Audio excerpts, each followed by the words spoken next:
Nako, heto na mga kababayan. Good news, sinapubliko na. Confirmed. Lalaya na si former PRRD sa ICC. Aba, magandang balita yan mga kababayan. Kung totoo po ito, ay talagang napakagandang balita po ito. Bigla ang ultimatum ng Japan. Heto na. Nako, yan po ang ating alamin mga kababayan sa video ito. Pero bago po natin simulan yan, palike naman po ng video ito. Malaking tulong po yan. Maraming salamat po. At eto nga. Pasadahan po muna natin itong mga nagte-trending na balita dito po sa social media mga kababayan. At eto po, no? Unahin na po natin ito mga kababayan. Okay?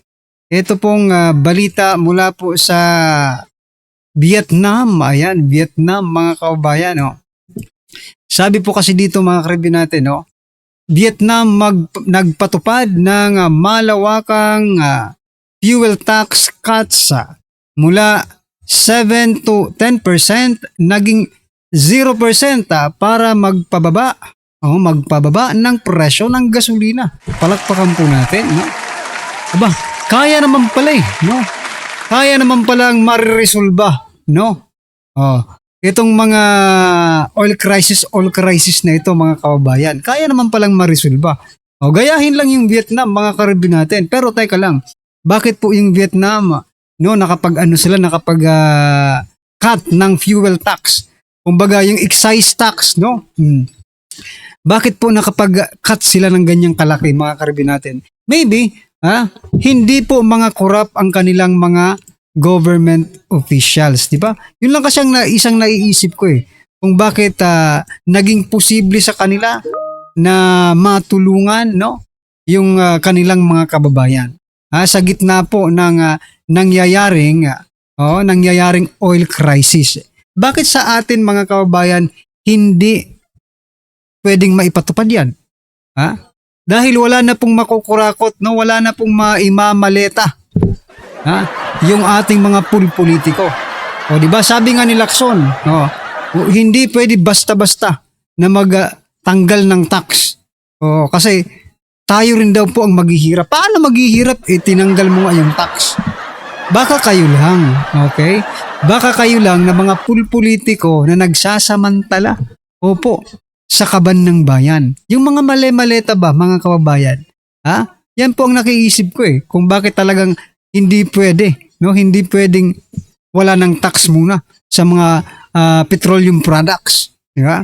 Ito pong naging komento ng ating mga kababayan patungkol dyan. Sabi po dito ni Avana Anava, simple answer, Bongbong Marcos owns the oil company in the Philippines. Maybe, di ba? Maaari, pero di ba? Sabi kasi, sinabi ko na po ito last vlog natin, yung mga nakaraang vlog. This week, sinabi ko po na yung mga bilyonaryong kaibigan ni President Bongbong Marcos Jr., baka sila, di ba? Baka sila po ang may mga may share lang ba? Bumili ng share, parang ganoon. Sabi po ni Rolitan, para patuloy na magpasasa sa pera ng bayan, hindi papayag mga yan na bawasan ang presyo ng langis dito sa atin.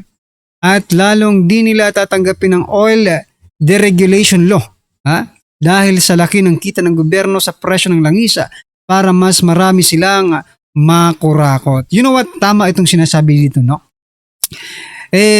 Sa bawat problema, ito, share ko lang po sa inyo mga kababayan. Sa bawat problema na kinahaharap natin dito sa mundong ibabaw, every problem, issue na pumuputok, there is always an opportunity, Sabi nga there is a rainbow tama ba? There is a rainbow after the rain, Pag ganun po ang nangyari mga karibin natin, ito po ang rain, Ang rainbow po ay sa kanila. Tayo ang problema tayo, bagyo na tayo, Pero sa kanila opportunity po 'yun para makapagnakaw. Bakit? Hindi naman kasi sa kanila lang pera Hindi po sa kanila yung pera. Pera ng taong bayan yung ginagamit nila, at sa paggamit nila ng pera na 'yon, kinukurakot po nila. Hindi lang yung kaunting portion. Okay? Mas malaki pa nga ang napupunta sa mga maleta kaysa sa mga project. Oo. Ay, nako. Sabi po dito ni Ken, hindi kaya ng gobyerno ng Pinas dahil mukhang pera ang gobyerno natin, lalo na mga senador at kongresista, correct? Diba? So yan mga kababayan, ano po ang inyong masasabi dyan? Buti pa ang Vietnam. Buti pa ang Vietnam. Yeah. Kung maaalala ko noon mga kababayan, may isang subject kasi na sinasabi na ang Vietnam ay umaangkat lang. Correct me if I'm wrong sa information, no? Ang Vietnam ay umaangkat lang po ng bigas sa Pilipinas noon. Panahon ni Marcos yata yun, Marcos Sr., no? Umaangkat po ng bigas dito ang Vietnam. Pero ngayon, tingnan nyo, maunlad na po ang Vietnam. Bakit? Hindi kasi kurap yung kanilang gobyerno, mga kababayan. Anyway, bago po natin i-play yung video, eto pasadahan din po natin ang karibin natin. Gusto ko lang i-share, no? Kasi sinasabi po dito sa Manila Bulletin Business, no? Sabi po dito, GOCC, dividends shrink. Naku, lumubog. To 15 billion pesos in 2025 on BSP remittance decline. Ayan na. Ito yung patunay ng mga kababayan na talagang wala tayong kita, mga kababayan, no? Ito po ang balita, sabi po dito, dividend remittances of government owned and or controlled corporations or GOCC 17.2% to 114.6 billion in 2025, driven by a sharp contraction in the Bangko Sentral ng Pilipinas remittance after leading in 2 consecutive years. The latest data from the Bureau of the Treasury showed overall GOCC dividend remittances in 2025 drop. Magkano po yung ibinaba? 23.8 billion from the record high 138.5 billion pesos in 2024. Nako, talaga naman mga kababayan, grabe po yung binaba. Biruin nyo, 23.8 billion, malaking pera na po yan. Oo. This was driven by the sharp 38.3% drop. No, yan po ang drop in the government financial institutions, dividends plummeting to 52.8 billion in 2025 from peak of 85.7 billion seen in the previous year. Nako, parang mga technical na yung mga terminologies, but ang gusto lang pong iparating sa atin dito, mga karibin natin, ay bumagsak po ang kita ng ating mga government-owned corporations. Diba? Yung balita ko nga, yung iba mga kababayan ay ibebenta. Ibebenta ni Marcos para para pangtapal dito sa oil crisis, mga kababayan. Grabe, no? Ito po ang naging komento ng ating mga kababayan patungkol dyan. Sabi po dito ni Joanna, buti pa ang mambabatas ng ilang government official tanggap na ulit ng MOEE. Bonus for Holy Week, panalo na naman, galing sa ating mga taxpayers. Yun nga no? Buti pa sila. Buti pa sila nakikinabang, tayo hindi. Okay? Sabi po dito ni John, at least may pangmaleta na rin. Congrats, paldo na naman. Lugi nga, paldo pa. Sa bagay, lugi yung gobyerno. Lugi yung taong bayan, pero sila paldo-paldo, di ba? Pag positive sa Pilipinas, bagsak sa Marcos dyan. Tulad ng mga remittances, pero pag negative para sa bansa, yan, summa cum laude si Marcos dyan. Tulad ng korupsyon, for infra, law investment at iba pang mga kapalpakan. Yan mga karibin natin. So, ang dami pa pong comment dito, pero yan mga kababayan, ano po ang inyong masasabi dito? Nako, lugi na po ang ating government-owned corporations, mga kababayan. So, yan, pabagsak ng Pilipinas, no? Pero, mayaman po tayo sa utang. Di ba? Pulubi man tayo sa kita, at least mayaman tayo sa utang. Yan ang Pilipinas, di ba? pwedeng ipagmalaki kasi mayaman naman tayo sa utang. Walang, ay nako. Anyway, ano po ang inyong masasabi dyan mga karibin natin? Just comment down below at eto, pasadahan na po natin yung video. Pasok! Ito ang balita ngayon. Trending at pinag-uusapan ngayon sa mundo ng social media. Ang di umano'y balitang. Sa wakas, ito na ang malaking magandang balita kay dating Pangulong Duterte na siyang tila ay kinagulat ng lahat na kumakalaban sa pamilyang Duterte, lalong-lalo na ang mga gobyernong ngagba ni Marcos Jr. Dahil Senator Rodante Marcoleta nakahanap na ng backup mula mismo sa Japan na siyang isa sa magiging paraan upang makalaya na ang dating Pangulong Duterte. Nakasalukuyang nakapiit ngayon sa ICC Detention Center. Pero bago ang lahat, kung bago ka pa lamang sa aming channel, please huwag kalimutang mag-like, subscribe at click ang notification bell para mas maging updated ka pa lalo sa lahat pa ng bagong video na i-upload namin. At ito na nga mga kababayan, exclusive na pagkilo sa Japan. Usapan sa ICC case si Duterte umabot na sa Japanese Parliament. Tahimik ngunit makabuluhan ang isang pagpupulong sa Japan kung Grabe no mga karibin natin, nakakahiya. Oo, nakakahiya pong Pilipinas. Bakit? Yung Japan nagpupulong, nagmi-meeting po sila kung papaano po mailalabas si former President Duterte. Pero yung ating gobyerno, mga kababayan, wala man lang ginagawa. Gusto pa nilang i-impeach si Vice President Sara Duterte.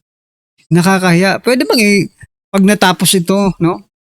Pag natapos itong mga kaguluhan sa ating bansa, pwede bang i-persona non grata itong mga hinayupak ng mga congressman? Pati na rin yung pasimuno ng impeachment na ito. Diba? At yung mga nagpadala kay former president, nag-kidnap kay former President Duterte at dinala po sa The Hague, Netherlands. No? Pwede kaya silang i-persona non grata sa Pilipinas? Total, marami naman silang maleta sa ibang bansa na sila tumira. Diba? Grabe.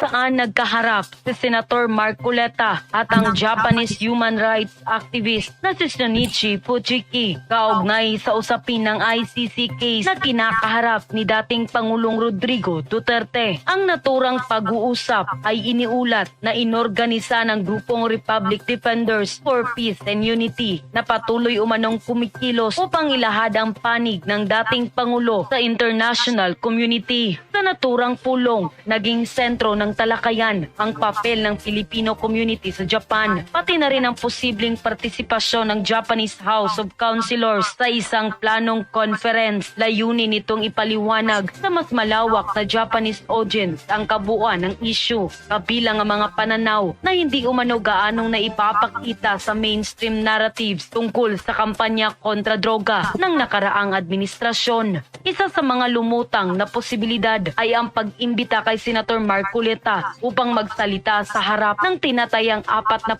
hanggat 50 miyembro ng Japanese Parliament. Kung matutuloy, naasahang magiging direktang plataforma ito upang maipresenta ang mga argumento at depensa hinggil sa mga aligasyon laban sa dating Pangulo sa harap mismo ng mga mambabatas ng Japan. Para sa ilang tagamasid, ang hakbang na ito ay indikasyon na ang usapin ay hindi lamang lokal, kundi unti-unti nang nagiging bahagi ng mas malawak na diskurso sa international stage. May mga nagsasabing panahon na upang marinig din ang panig ng Pilipinas sa labas ng mga ulat na kadalasang nakatuon lamang sa mga kritiko ng dating administrasyon, habang wala pang final na detalye kung kailan gaganapin ang naturang conference. Malinaw na may mga sektor na patuloy na naghahanap ng pagkakataon upang maipakita ang kanilang bersyon ng katotohanan. Sa gitna ng magkakaibang pananaw, nananatiling mainit ang tanong, sino nga ba ang tunay na nakikinabang sa pagdadala ng isyong ito sa international arena? At sino ang dapat managot kung may pagkukulang sa paglalahad ng buong kwento? Nagkausap sa Japan kamakailan sina Philippine Senator Rodante Marcoleta at Japanese UN Human Rights Advocate Shinichi Fujiki. Ano kaya ang pinag-usapan ng dalawa? Sige, isa ito sa report mula sa Tokyo, Japan, exclusive. Sa gitna ng usapin sa International Criminal Court laban kay dating Pangulong Rodrigo Duterte, ay nagkita dito sa Japan sina Senator Rodante Marcoleta at Japanese human rights advocate na si Shunichi Fujiki. Tinutukan ng kanilang pag-uusap ang international support, political implications at mga posibleng susunod na hakbang kaugnay ng kaso. Mismong si Senator Rodante Marcoleta nagpatunay na hindi artificial intelligence o AI generated ang Japanese national na nagsalita sa United Nations Human Rights Council kaugnay sa ICC case ni former Philippine President Rodrigo Duterte. Ayon kay Marcoleta, nakamamangha na may isang banyaga na nakakaunawa sa sitwasyon ng dating Pangulo. Natutuwa ako dahil parang hindi siya, parang Pilipino siya eh. Nakita niya yung kawalang katarungan, yung arbitrariness ng pagkaka-abduct ng Pangulo. Wala man lang due process. Masigit pa siya sa ibang Pilipino sa atin na nakakaalam ng katwiran at kahalagahan ng hustisya na dapat ay hindi naman ganun ang ginawang pagtrato sa isang Pilipino, lalong-lalo na nga sa naging Pangulo pa ng ating bansa. So yun mga kabayan, kung kayo po ang tatanungin, no, mga karibin natin, proud ba kayo? Ito, tanong po ito. Proud ba kayo sa panahon po ni President Bongbong Marcos Jr.? Proud ba kayong maging Pilipino sa ginawa nila kay former President Duterte? Parang mas gusto ko pang maging proud na maging sana, no? Maging Japanese, maging Hapon. Kasi biruin nyo itong isang Hapon, mga kabayan, no? Mas Pilipino pa. Mas Pilipino pa tingnan. Mas Pilipino pa ang prinsipyo kaysa po sa mga totoong Pilipino na nagbubulag-bulagan, no, sa mga nangyayari sa ating bansa. Well, anyway, ano pong inyong opinion, reaction patungkol dyan, mga kabayan? Just comment down below at syempre, huwag pong kalimutang i-like ang video ito. Maraming salamat po.